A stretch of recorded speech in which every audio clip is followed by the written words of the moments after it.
하나님께서 우리에게 주시는 말씀 봉독합니다. 요한계시록 3장 14절에서 22절까지 말씀입니다. 신약성경 402쪽이 되겠습니다. 요한계시록 3장 14절에서 22절까지 제가 봉독합니다. 라오디게아 교회의 사자에게 편지하라. 아멘이시여 충성되고 참된 증인이시여 하나님의 창조의 근본신 이가 이르시되 내가 내 행위를 아노니 내가 차지도 아니하고 뜨겁지도 아니하도다. 내가 찼든지 더 뜨겁든지 하기를 원하노라. 내가 이같이 미지근하여 뜨겁지도 아니하고 차지도 아니하니 내 입에서 너를 토하여 버리리라. 내가 말하기를 나는 부자라 부요하여 부족한 것이 없다 하나 곧 내 공고한 것과 가련한 것과 가난한 것과 눈먼 것과 벌거벗은 것을 알지 못하는도다. 내가 너를 권하노니 내게서 불을 연단한 금을 사서 부유하게 하고 흰 옷을 사서 입어 벌거벗은 수치를 보이지 않게 하고 안약을 사서 눈에 발라 보게 하라. 무릇 내가 사랑하는 자를 책망하여 징계하노니 그러므로 내가 열심을 내라. 회개하라. 볼지어다 내가 문 밖에 서서 두드리노니 누구든지 내 음성을 듣고 문을 열면 내가 그에게로 들어가 그와 더불어 먹고 그는 나와 더불어 먹으리라. 이기는 자에게 그에게는 내가 내 보좌에 함께 앉게 하여 주기를 내가 이기고 아버지 보좌에 함께 앉은 것과 같이 하리라. 귀 있는 자는 성령의 교회들에게 하시는 말씀을 들을지어다. 아멘. 옆에 있는 분들과 인사 한번 나누도록 하겠습니다. 한 주일 동안 평안하셨습니까? 주님을 기다리십시다. 인사를 좀 하시기 바랍니다.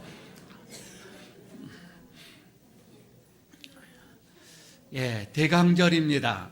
대강절이 시작되어졌는데 대강절이라고 하는 것은 물론 영어로 들어갈 때 어드벤트라고 이렇게 하는데 본래 이 말은 저기 라틴어에서 어드벤투스에서 나오는 말이에요. 그런데 그 뜻이 뭐인고 하니 왔다라고 하는 또 도착이라고 하는 그런 뜻을 가지고 있습니다. 한때는 본래 이 말은 성탄절에만 국한되어져 있는 그런 말씀이 사용되어졌었는데 오늘날에는 예수님의 탄생을 미리 우리가 준비를 하면서 또 자신을 이렇게 가다듬는 그 어떻게 보면 본질을 우리가 이제 생각을 하면서 성탄절 전 네 번째 주일을 이제 포함을 해서 시작을 합니다. 물론 이제 이것은 그레고리 그 황제 때는 16세기 때죠. 그때부터 이것을 지키게 되어졌었습니다. 혹시 여러분요, 우리가 그 교회 생활을 하면서 대강절이라고 이렇게 하면은 또 다른 단어가 하나가 생각나죠. 대림절이라고 하는 것도 많이 들어봤을 것입니다. 대강절, 또 대림절, 아니 또 이게 강림절 뭐 이렇게도 얘기들을 많이 들었죠. 본래 이 대강절과 이 대림절은 대림절이라고 할 때는 원래 이 단어는 천주교에서 사용하는 그 단어였었습니다. 그래서 천주교에서는 대림절, 뭐 강림절 뭐 이렇게 쓰기도 하지요. 그런데 우리 개신교에서는 대강절이라고 이렇게 사용을 합니다. 우리가 어렸을 때 뭐 교회 학교 때부터 대강절이라는 이것을 많이 들어왔기 때문에 아마 더 익숙하게 대강절이 더 우리의 귀에는 들려올 겁니다. 그런데 말이에요, 이 한자로 이것을 풀이를 해봤을 때는 대강절이라고 했을 때 강은 내릴 강이거든요. 그래서 내린다라는 그런 뜻입니다. 그리고 대림절일 때 림은 임할 림이라고 썼단 말이에요. 그래서 임한다. 그러니까 문자적으로 그대로 해석을 하게 되어지면 대강절은 예수님의 내림을 기다리는 절기 뭐 이렇게 되겠죠. 그리고 대림절은 예수님의 임하심을 기다리는 절기. 여러분 이렇게 보게 되어지면 어떤 어원이나 어감 속에서 대강보다는 대림이 더 우리에게 더 어감적으로 더 와 닿을 것 같고요. 조금 그 표현 자체도 내림을 기다리는 절기다라고 하는 것보다는 임하심을 기다리는 절기가 더 나은 표현일 수도 있습니다. 그런데 우리는 왜 이게 대강절을 이렇게 사용을 했는가? 물론 천주교에서 먼저 이것을 이 단어를 사용을 하다 보니까 개신교에서는 그것을 좀 회피하는, 이 단어를 좀 회피하고 또 거의 같은 주님께서 내려오셨다 이제 이런 의미로 해서 대강절로 이 용어를 사용했었습니다. 그런데 오늘 지금은 우리 개신교에서도 몇 개 교단에서는 이런 대림절이라고 사용을 하는 그런 교단들도 더러 있기도 합니다. 그러나 지금 여기에서 제가 여러분 우리가 지금 대림절이다 대강절이다 어떤 것이 맞고 어떤 것이 중요하다 이건 전혀 의미가 없습니다. 그렇게 지금 용어를 제가 어떻게 사용하자 이런 얘기는 하는 것은 아니고요.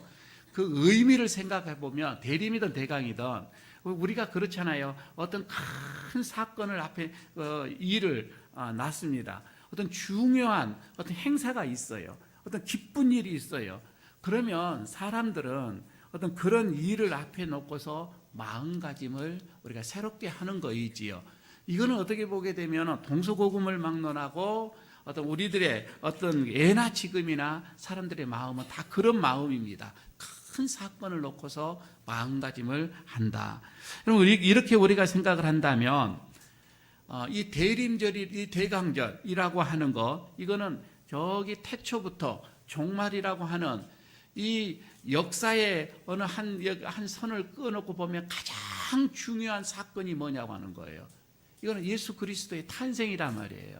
우리 인간을 구원하시기 위해서 이 땅에 오신 예수님의 이 탄생을 이 모든 역사에서 가장 중요하게 본다면 이 사건을 최대 사건을 우리가 미리 준비하고 또 마음가짐을 새롭게 하고 다시금 이렇게 기다리는 마음으로 이게 바로 절기 대강절의 절기다 이렇게 보면은 되겠습니다. 그래서 올해 2017년도에 이 성탄절을 우리가 기다리면서 준비하면서 이제 대강절로 이렇게 들어갑니다. 이 대강절로 들어가는데 먼저 저는 이 라오디게아의 이 교회에게 주신 이 말씀을 먼저 생각을 해봅니다. 오늘 20절에 있는 이 말씀처럼 보라 내가 문 밖에 서서 지금 문을 두드리고 있다 이거이지요. 그래서 누구든지 내 음성을 듣고 문을 열면 내가 그에게로 들어가 그와 더불어 먹고 그건 또한 나와 더불어 이렇게 먹게 될 것이다 라고 하는 이 말씀을 오늘 대강절 첫째 주일에 좀 생각을 해보고자 합니다. 물론 여러분 이 라오디게아는 우리가 잘 아는 것처럼 주님으로부터 칭찬을 듣지 못하는 교회였습니다. 꾸중만 들었던 교회지요. 왜? 너무 신앙이 미지근했다 이 말이에요. 차지도 않고 덥지도 않고 그러니까 믿는 것도 아니고 그렇다고 해서 안 믿는 것도 아니고 참 그 신앙 그 자체를 보니 입에서 토해낼 정도의 미지근한 그런 신앙을 가지고 있었다고 하는 거이지요. 이런 상태에 어떻게 보면 그런데 그런 사람들이 이 라오디게아에 있는 사람들은 굉장히 부자였어요. 넉넉하게 살았단 말이에요. 그러니까 어떻게 보면 신앙에 더 열심히 낼 필요도 없었던 것으로 봐질 수도 있지요. 그들은 늘 생각합니다. 우리는 부자다. 부족함이 없다. 넉넉하다. 늘 이렇게 생각을 했던 그러나 주님께서는 그들의 영혼을 봤던 거예요. 그들이 부자라고 얘기를 하지만 주님이 봤을 때 너무 가난한 거예요. 너무 가련하는 거예요. 너무 벌거벗고 있는 거예요. 눈은 가려져 있는 거예요. 맹인처럼 되어져 있는 거예요. 그런 어떻게 보면 주님께서 이런 영적인 가난한 상태를 라오디게아 교인들을 바라보면서 주님이 말씀을 합니다. 회개하라. 좀 열심을 내고 좀 회개 좀 하라. 이렇게 말씀을 하시면서 내가 문 밖에 서서 두드리고 있다라고 오늘 말씀을 들려주고 있습니다. 자, 여러분 오늘 이 말씀 속에서 먼저 첫 번째는 주님이 문 밖에 서 계시다 이 말이에요. 주님께서 지금 문 밖에 서서 계시다. 이 문구, 이 단어를 좀 더 이해하기 쉬워서 성화 하나를 준비를 했습니다. 한번 보시기를 바랍니다. 물론 이거는 홀만 헌트라고 하는 분이 그린 그림이에요. 제목은 세상의 빛이라고 하는 거이죠. 좀 그림이 좀 칙칙하고 어둡습니다. 근데 가장 원본에 가까운 그림을 제가 찾아보려고 노력을 했어요. 다른 건 많아요. 비슷비슷하고 밝게 그려지고 좀 더 휘황찬란하게 멋있게 그려진 그림도 많은데 가장 원본에 가까운 거예요. 물론 이제 이것도 지금 영국 어느 성당에 지금 있다고 하는데, 가만히 여러분이 보시는 쪽에서 보면 왼쪽이죠. 주님이 지금 문을 이렇게 놓고 하고 있는 그 문 말이에요. 그 문을 지금 그 영혼과 연결해주는 그 문으로 이렇게 보면 되겠습니다. 영혼의 문이다 이거이죠. 그런데 여러분 멀리서 지금 그림에도 잘 보이지는 않지만 저기가 빗장이 있어요. 그런데 이 굳게 그 빗장질을 해놨단 말이에요. 그리고 거기다 못을 박았는데 다 못도 녹슬어 있는, 그렇게 지금 그림을 이렇게 그려져 있고요. 문설주를 보게 되면 담쟁이가 이렇게 올라가 있는 아마 그림으로 이렇게 되어져 있을 겁니다. 꼭 뭐 뜨개질 하는 것처럼 이렇게 올라가져 있는데, 이것은 그만큼 이제 문을 한 번도 지금 열어보지를 않았다라고 하는 그 의미로 담쟁이를 이렇게 올려놓고요. 그 밑에 이쪽을 보게 되면 문지방을 보게 되면 가시덤불이 이렇게 있고요. 그 다음에 뭐 옥수수 껍질 같은 것으로 보여지는 무성하게 뭐 이렇게 쐐기풀도 있고요. 그러니까 한 번도 누가 뭐 어떤 농부가 안 그러면 어떤 주인이 풀 깎는 걸로 뭐 이런 손을 대지 않았다라고 하는 어떤 이제 그런 의미로 이렇게 그림을 이렇게 그려 놓았습니다. 그런데 이 문은 뭐냐면 영혼으로 통하는 문이에요. 내가 이 영혼으로 통하는 문인데, 근데 본래 예전에, 그러니까 이 사람이 예전에 타락하기 이전입니다. 타락하기 이전에는 저 문이 열려져 있었습니다. 열려져 있어서 그냥 언제라도 하나님을 만나고 싶을 때 만났고, 그때는 어떻게 보면 하나님부터 생명의 그 호흡에 그 생명을 넣는 어떤 그런 그 호흡을 할 수 있는, 그러니까 인간이 아직 죄를 짓기 전이었던 거이죠. 그런데 죄를 지은 다음 그 이후로부터 저 문이 굳게 닫아져 버렸다고 하는 거이죠. 다시 말해서 세계, 영혼의 세계와 지금 있는 세계가 이제 문이 닫아짐으로 인해서 세계가 두 세계가 차단이 되어져 버리는 그런 모습을 그려주고 있습니다. 그래서 이 문밖은 인간이 잃어버린 어떤 그런 세계가 지금 있는 곳이고, 영원한 세계 있지요. 이 세계를 향하여서 문이 열려져 있을 때는 바로 어떤 생명의 바람을 호흡할 수 있는, 그래서 거기는 기쁨이 있단 말이에요. 거기는 즐거움이 있단 말이에요. 거기는 사랑이 있는 곳이지요. 답답하지가 않습니다. 찬란한 그런 영광의 어떤 그 문으로 향하는 어떤 그런 곳이기 때문에 그럽니다. 그런데 인간이 하나님 앞에서 범죄하고서 이 문을 닫고서 그냥 숨어버리는 거이죠. 숨어버렸습니다. 하나님의 그 영광의 빛이 두려운 거예요. 죄를 지면 그게 더럽단 말이에요. 그리고 나서 빗장질을 해버렸습니다. 다시는 그 문을 열어볼 염두를 지금 하지를 못하는 거이죠. 문제는 이것이 계속 가다 보니까 이제 문이 있는지조차도 그 사실을 모르고 사는 거예요. 문이 어디에 있는지 전혀 모릅니다. 문빗장은 녹슬어 버렸습니다. 자풀이 우겨져 버렸습니다. 문이 있는지 이것도 모르고 이제 살아가고 있는 것이지요. 그래서 17절에 이렇게 얘기를 지금 말씀을 합니다. 내가 말하기를 나는 부자라 부여에 부족할 것이 없다 하나 곧 공고한 것과 가련한 것과 가난한 것과 눈먼 것과 벌거벗은 것을 알지 못하는도다. 이렇게 말을 했단 말이에요. 그러니까 사람들은 보시죠. 본래 사람들은 지금 있는 그 자리가 아니라 저 세계가 있단 말이에요. 본래 거기가 고향이단 말이에요. 하나님과 함께 있는 원래의 고향 거기를 그런데 잊어버렸다는 겁니다. 따바드갑게 잊고 지금 있는 이곳에서 이제 만족하면서 사는 거예요. 본래 여기가 아닌데 말입니다. 아름다운 세계를 잊어버렸습니다. 몰골이 말이 아닙니다. 그냥 여기에서 비참하고 가련한, 주님이 볼 때 그건 비참한 거다, 그거는 가련하는 거다, 거기는 어디 보면 눈먼 거다, 벌거벗은 것과 같은 거다. 그러나 우리는 그걸 몰라요. 왜? 거기서 그냥 태어나서 사는 거입니다. 만족스럽게 여기서 뭔가 조금 얻어지면은 너무 기쁘고 좋은 거예요. 그러나 그것 조금 더 잃어버리고 뺏기면은 그냥 절망하고도 좌절하고, 그게 지금 우리의 삶이다 이거이지요. 이것을 플라톤은 이렇게 얘기를 하죠. 국가라고 하는 그 책에서 7권에 있는 기술이라고 하는 그 과목에서는 동굴의 비유가 나옵니다. 물론 동굴의 비유 속에서 그 안에서 태어나고 그 안에서 산 사람은 밖에가 어떠한 것을 모릅니다. 그래서 묶여서 그 안에서 사는데 빛이 들어오면은 그 동굴 빛을 비쳤는데 누군가가 뭔가를 이렇게 그림을 놓으면 그게 빛을 투시가 돼가지고 그 벽에 그 동그란 벽에 그 그림자처럼 보여요. 근데 그게 실체적으로 실제라고 생각을 한다고 하는 거이죠. 아니죠. 그 그림자에 불과하다 이 말이에요. 그러나 물론 플라톤은 공부를 하지 않고 알지 못하고 어떤 배우지 못하는 사람을 그렇게 비유를 했지만 동굴 밖에는 휘황찬란한 그런 세계가 있다 이 말이에요.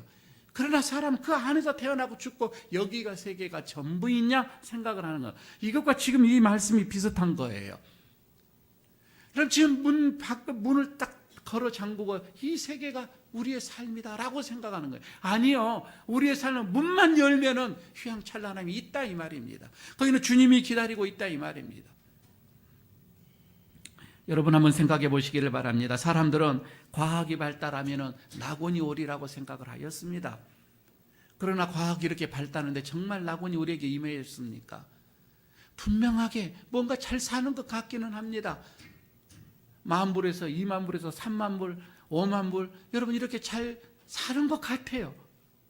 그러나 더 싸움이 일어나고요. 더 많은 전쟁이 일어나고요. 더 많은 다툼이 있고요. 더 많은 갈등이 있고요. 더 많은 욕심이 있고요. 더 비참한 삶이다 이 말입니다. 아니 현재 살고 있는 그나마 있는 이 세계마저도 이제 깨져 버릴 것 같은 그런 위기에 있다 이 말입니다. 과학이 발달하면 잘 삽니까? 그렇지가 않다 이 말입니다. 그러나 아직도 많은 사람들이 그럽니다. 이런 물질 문명의 세계에서 뭔가를 좀 더 얻어야 되고 뭔가를 좀 더 받으려고 안간 힘을 쓰고 있다 이 말이에요. 하나님이 그런 모습을 볼 때, 하나님이 그런 인간들을 볼 때 너무나 가련하다 이 말이에요. 너무 불쌍하다고 하는 거예요. 너무 처참하다고 하는 거예요. 그렇게 볼 수밖에 없는 거이지요. 여러분 그러면 사람이 그 가련함과 그 어떤 부족함과 그 불쌍함과 그 가난함에서 이겨낼 수 있는 길이 뭐예요? 다른 게 아닙니다. 잃어버렸던 그 영혼의 세계를 찾아내는 거입니다. 기억해내는 거입니다. 영혼을 향하는 그 문을 찾아내서 그 빗장을 부수고 문을 여는 거예요. 그리고 밖에 계시는 주님을 맞이하는 거입니다. 그러나 여러분 그렇게 우리는 할 수가 없습니다. 인간은 비참하고 눈은 어두워져 버렸고 벌거벗은 까닭에 스스로의 그 영혼의 문을 여러분 우리는 찾지를 못해요. 열지를 못한다 이 말입니다. 그래서 여러분 우리는 방황이라고 하는 그 말이 나온 거예요. 그래서 우리는 방황하고 있는 거예요. 그래서 하나님께서는 그래서 우리 편에 하나님 편에서 먼저 우리에게로 찾아오셨다 이 말입니다. 세상의 모든 종교는 사람이 그 신을 향하여 가지만 우리 기독교는 그렇지가 않아요. 하나님이 먼저 우리에게 찾아오신 거예요. 그래서 여러분 두 번째 보십시오. 이제는 주님께서 문을 두드리고 계십니다. 밖에 서 계시지만 이제 문을 두드립니다. 인간의 그 비참함과 불쌍함과 가난함과 눈물과 눈을 먼 것과 이 벌거벗은 수치를 보신 주님께서 찾아오셨는데 오셔서 우리의 그 영혼의 문을 두드립니다. 여러분 두드린다고 하는 그 의미가 뭐입니까? 두드린다. 이거는 문이 여기에 있다 이 말입니다. 문이 여기에 있다. 그 다음에 또 누군가가 지금 밖에 와 계시다 이 말이잖아요. 두드리다. 요한복음을 보게 되면 예수님께서 숱하게 말합니다. 내가 문이다 이렇게 얘기를 합니다. 몰트만이라고 하면 우리 통합 측에서는 참 거성이죠. 참 학자 중에 많은 목회자 신학자들에게 영향을 주고 있는 사람입니다. 이 몰트만이 희망의 신학이라고 하는 여기에서 이렇게 얘기를 합니다. 하나님은 인간을 끌어올려서 광대한 전망을 주시는데 인간은 물로 앉아서 절망을 하고 있다. 여러분 이 말씀 뭐냐면 하나님은 우리 인간들에게 신이 찾아와서 약속을 해줍니다. 먼저 약속을 하고 먼저 언약을 베풀고 먼저 하나님께서 해주시는데 사람은 믿으려고 하지를 않는 거예요. 아니 지금 하나님께서는 우리에게 찾아와셔서 내가 그 죄를 용서하겠다, 내가 자녀로 삼겠다, 이렇게 하나님께서는 말씀을 하는데 우리는 그걸 믿어야 되는데 말이에요.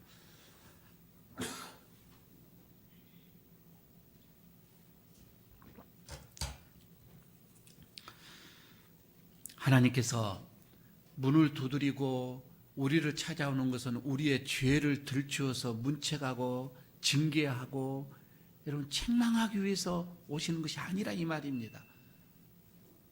우리가 그걸 믿어야 되는데, 그 약속을 믿고 우리가 문을 열어야 되는데 우리는 그걸 거부한다 이 말입니다. 그래서 물다만 얘기합니다. 가장 사람에게 큰 죄가 바로 이거라는 겁니다. 이걸 믿지 않는 죄라 이 말입니다.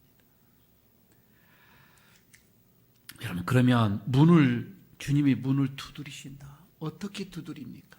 여러분, 이거는 사람마다 다를 거예요. 어떤 사람에게는요, 보십시오. 아침에 일어나면은 찬란한 태양을 보고서 그 마음속에 이미 감사하는 마음이 있습니다. 꽃 한 송이를 보고서 거기서 풍겨나오는 향기나 그 아름다움을 보고서 마음이 먼저 감동이 되어집니다. 나이가 사랑하는 사람이 있습니다.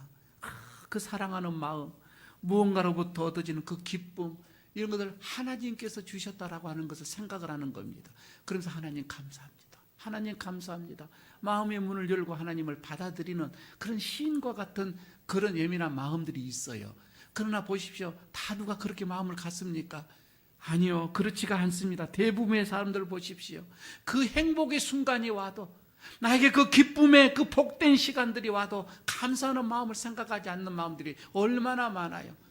그래서 이건 내가 한 것처럼, 당연한 것처럼, 당연히 와야 하는 것처럼 생각을 하지요.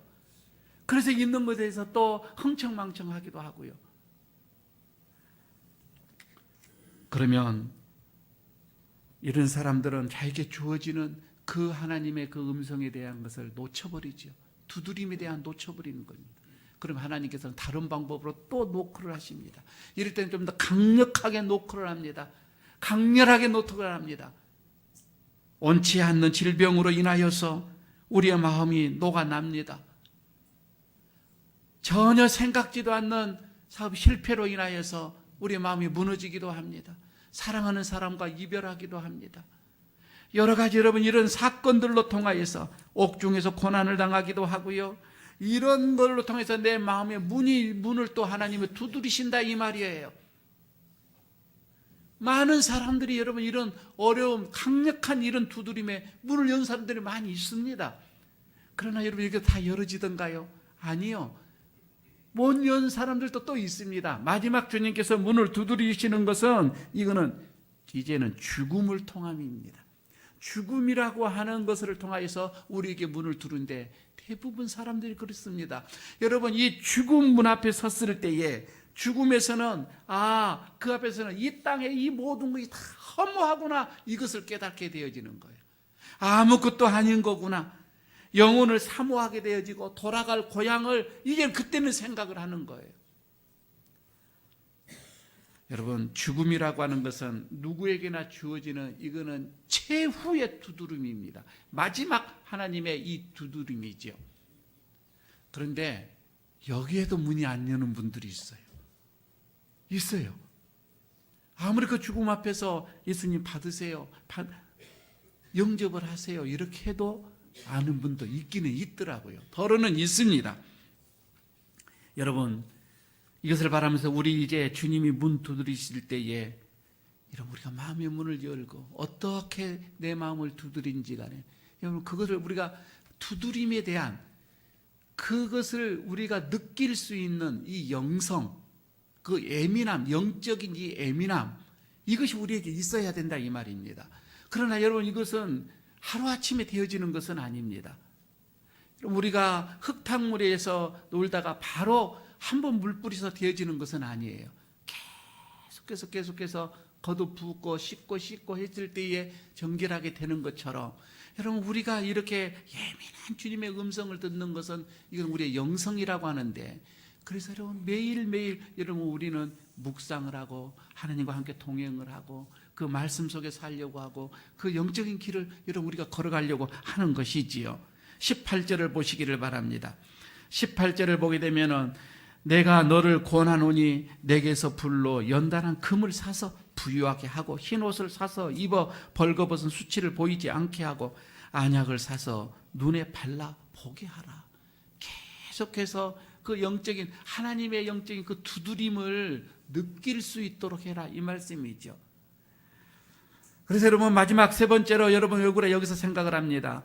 주님께서 우리의 영혼의 문을 두드리실 때에 하나님께서는 우리에게 어떤 이런 해방이랄지 어떤 이런 자유, 이 선포를 주시는 것이지요. 우리와 더불어서 사귐이 있게 하기 위해다, 이 말이죠. 심판하기 위해서 우리를 두드림이 아니라 이 말입니다. 우리와 더불어 사귀고자 하심입니다. 20절을 보시기를 바랍니다. 누구든지 내 음성을 듣고 문을 열면 내가 그에게로 들어가 그와 더불어 먹고 그는 나와 더불어 먹으리라. 이기는 자 그에게는 내가 내 보좌에 함께 앉게 하여 주기를 내가 이기고 아버지 보좌에 함께 앉는 것과 같게 하리라. 이런 문 두드리는 소리, 이것을 듣고요, 듣고 영접한 사람은 절대 실패가 없습니다. 한번 생각해 보시기를 바랍니다. 모든 세상을 창조하신 그 하나님께서 그 독생자를 보내주셨을 때 그 독생자가 여러분 내 속에 들어와 계신다면, 내가 문을 열고 그분이 내게서 주인이 되고 내게서 왕이 되고 내 인생의 왕이 되어지면 여러분 우리는 두려울 게 없다, 이 말입니다. 어찌 여러분 그 주님이 내 안에 계시는데 내가 두렵겠어요? 어찌 주님이 내 안에 계시는데 여러분 우리가 실패하겠어요? 어찌 주님이 내 안에 계시는데 여러분 우리가 좌절하거나 절망할 이유가 없다, 이 말입니다. 아직도 여러분 우리가 좌절하고요, 슬퍼하고요, 아직도 우리가 어떤 그 절망에 빠져 있는 거는 내 안에 주님이 안 계시기 때문에 그런 거예요. 문을 여셔서, 영혼의 문을 열고서 주님을 영접하면 그게 사라진다, 이 말입니다. 어두운 것들이 사라져요. 왜? 빛이 들어왔기 때문에. 빛이 들어오면 어두움은 사라지잖아요. 그 주님은 사랑이에요. 사랑이 들어오면 미움이 사라진다, 이 말입니다. 주님은 소망이에요. 소망이 들어오면 절망은 사라진다, 이 말이에요. 주님은 생명이라고 그랬어요. 생명이 들어오면 죽음은 사라진다, 이 말이에요. 두 개가 공존할 수가 없어요. 지금 그 주님께서 우리의 마음 문에서 두드리고 계시는 거예요. 오늘도 두드립니다. 문을 열어라. 그럼 내가 들어가서 같이 먹고 같이 즐거워하고 같이 동행한다, 이 말입니다. 예수님께 문 열기를 거절하는 자는 쏟아져 들어오는 복을 거절하는 것과 여러분 같은 거입니다. 우리가 영혼의 문을 활짝 열고 주님을 영접하기만 하면 우리의 생애는 완전히 새롭게 바꿔질 거예요. 새롭게 되어지는 겁니다. 여러분 오늘 대강제 첫 번째 절입니다. 보라, 내가 문 밖에서 두드리고 있다. 너무 세상은 요란합니다. 사실 여러분 대강절이라고 했을 때요, 대강절은 한 달 동안 참 기다리고 준비하고 이런 절기인데 언제부턴가 한 달 전부터는 요란한 시기가 되어버렸습니다. 이거는 상술이었던 거죠. 상인들이 성탄절을 한 달 전부터 다 세상을 요란하게 만듭니다. 흥분하게 만듭니다. 그건 자기들의 상술이고요. 우리는 그렇지 않습니다. 더 조용하게 기다림이죠. 이번 여러분 성탄절 때 우리 마음의 문을 열고 주님을 기다려 보십시다. 그래서 주님을 영접을 하시고 이렇게 되면 막혔던 우리들의 영혼이 숨통이 여러분 터지게 될 것입니다. 그리고 보이지 않고 희미하게 보여졌던 우리의 영적인 눈은 열리게 될 것입니다. 그리고 너무나 춥고 어두웠던 헐벗었던 우리들의 몸은 주님의 옷으로 찬란하게 입고서 영광스러운 모습으로 이제 부끄럽지 않는 그 모습으로 우리가 살아가게 될 것입니다. 오늘 모두에게 이런 은혜가 있어지기를 바라겠습니다. 새 생명이 우리들 모두에게 기쁨으로 다가오는 그런 일의 대강절을 맞이하시기를 바라겠습니다. 아버지 하나님 감사합니다. 오늘 첫 번째 대강절 주일 문을 두드리시는 주님의 그 음성을 우리가 듣기를 원합니다. 그래서 우리가 문을 열고서 주님을 모셔드리고 우리가 주님과 함께 그 성탄절을 맞이하기를 원합니다. 함께 하시고 우리에게 찾아오셔서 오늘도 두드리시는 그 주님의 그 음성에 하나님 우리가 함께 환영하는 시간 되게 하여 주옵소서. 예수님 이름으로 기도드리옵나이다. 아멘.